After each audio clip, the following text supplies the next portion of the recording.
Hello everyone, welcome to my channel. Please subscribe and keep watching more details.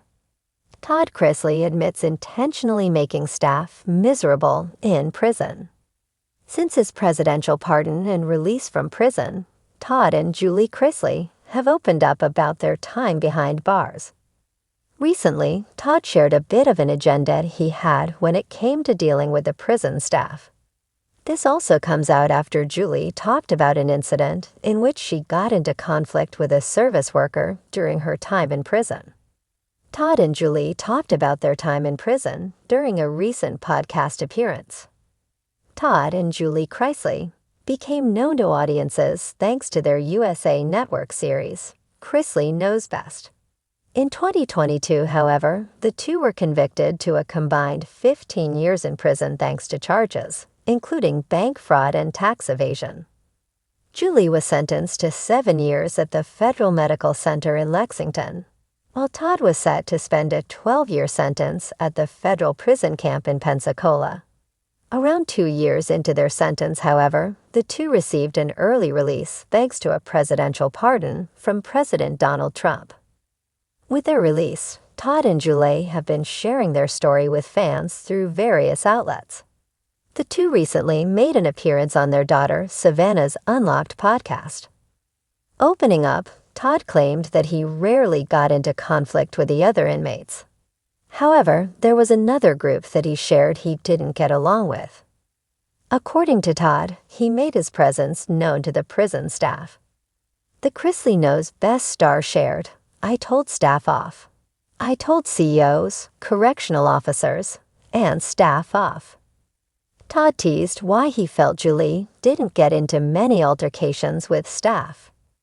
For her part, Julie felt that she didn't have as many issues with staff.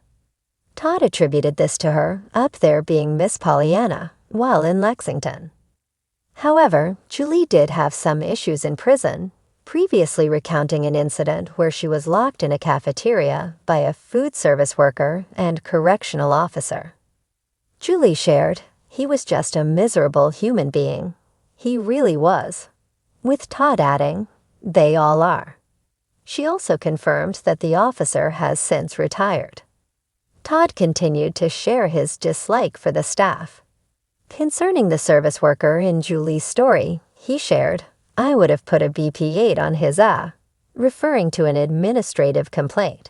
He continued, "I was surrounded by miserable human beings. And every day I got up, and it was my sole intent to make their life even more miserable because they were there to make our lives miserable." Behind the tall chain-link fences and razor wire of federal prison Camp Pensacola, there's a name that echoes down the sterile hallways with a curious mix of admiration and dread: Todd Chrisley.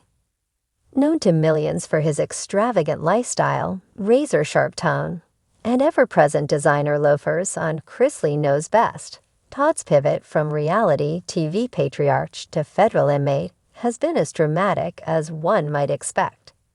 But according to recent prison chatter and a bombshell confession from Todd himself, the real drama isn't just in his past. It's unfolding every single day behind bars. "I've never been one to just blend in," Todd reportedly told a prison chaplain during a rare moment of candor. "If I'm going to be here, then everyone's going to feel it."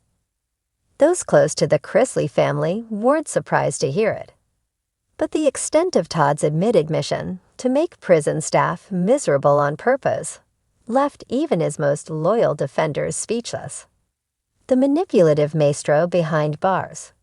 From the first week of his incarceration, Todd reportedly began treating prison life like a season of his hit show, complete with characters, drama, and his self-assigned starring role.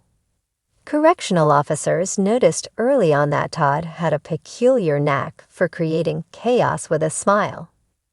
"I swear he would compliment my haircut just to get under my skin," said one anonymous guard. Then 2 hours later, he'd be filing a formal complaint about the temperature of his mashed potatoes. Inmates say Todd keeps a daily journal, not for self-reflection, but for documenting the exact ways he's nudged staff toward exhaustion. He calls it his miserability index, one source close to the situation revealed. He ranks how annoyed he thinks each staff member is, then challenges himself to raise the number each week. From requesting vegan toothpaste at 2 a.m. to accusing the warden of being fashionably tone-deaf, Todd's antics walk a tightrope between legal and lunatic. And he's unapologetic about it. "I'm not here to bake brownies and hold hands," he told a fellow inmate. "If I can't have my freedom, they can't." One of Todd's most creative tactics involves the prison commissary, a humble place where inmates purchase everything from socks to snacks. Todd reportedly found ways to game the system, convincing others to purchase all the honey buns just before staff inventory checks, causing chaos and petty investigations. He told me, "If they're gonna lock me up, I'll lock down the honey buns," one amused cellmate recounted. Another day, he staged a protest because the commissary stopped carrying sparkling water. He gathered a dozen inmates and instructed them to wear their uniforms backwards in silent protest. One KO cracked and called in his supervisor, sparking a chain reaction that shut down the commissary for 48 hours. "I call it passive-aggressive prison reform," Todd later quipped to a visiting attorney. Psychological warfare or just entertainment? Some say Todd's behavior stems from boredom, while others believe it's a power play. According to prison psychologist Dr. Melina Coates, Todd's antics appear less about rebellion and more about control in an uncontrollable environment. He's used to managing an empire, being in charge, making people uncomfortable with one well-timed glare, Dr. Coates explained.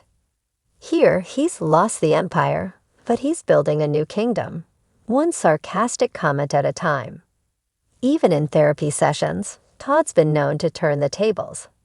"He once told me I looked like I shoplifted my degree from CART," Coates said with a sigh. But then, before leaving, he said it was the most helpful session of his week. Julie's reaction, shock and eye rolls. Julie Chrisley, serving her own sentence miles away, was reportedly not impressed when she heard about Todd's miserability project. She told him to cut it out and focus on prayer and humility, said a mutual friend. Todd laughed and said, "Sweetheart, I am humbling them." Julie, the more soft-spoken of the two, has reportedly taken a quieter route through prison life, volunteering in the library, mentoring younger women, and keeping her head down. The contrast between their prison personas is stark, and the staff are taking notes. One's a model inmate. The other is a reality TV show on repeat, a guard joked. The staff's secret plan. Though they can't admit it officially, staff members are reportedly building their own version of a counterattack. One insider claims the warden has assigned Todd rotation duty, a rotating schedule so no single officer is subjected to Todd's daily mind games more than twice a week. "He broke Officer Pennington in less than a month," one guard said. "Now we swap like it's dodgeball." Others say they've learned to play his game, giving him just enough rope to tie himself up. "We act annoyed," said a senior CO, "but honestly, it's kind of fun." He's like a less violent Joker, just with better skin. Life lessons or lifelong drama. Despite his mischievous behavior, Todd's prison playbook might be more calculated than anyone realizes. He once said, "This will be my greatest season yet," one guard recalled. I think he sees this entire experience as a way to write his comeback. Indeed, sources say Todd is already mapping out a prison memoir, tentatively titled Celebrity: How I Turned a 10x10 into Prime Time. Whether the public will be ready for his brand of comedy-tinged chaos post-prison remains to be seen. But one thing's for sure, inside those concrete walls, Todd Chrisley is still running a show, and the audience isn't always laughing. "Even when I'm locked up," Todd allegedly told a friend over monitored phone call, they can't lock down my spirit or my sass. And with every eye roll from a guard, every groan from a staffer, and every chaotic honey bun heist, Todd is proving just that.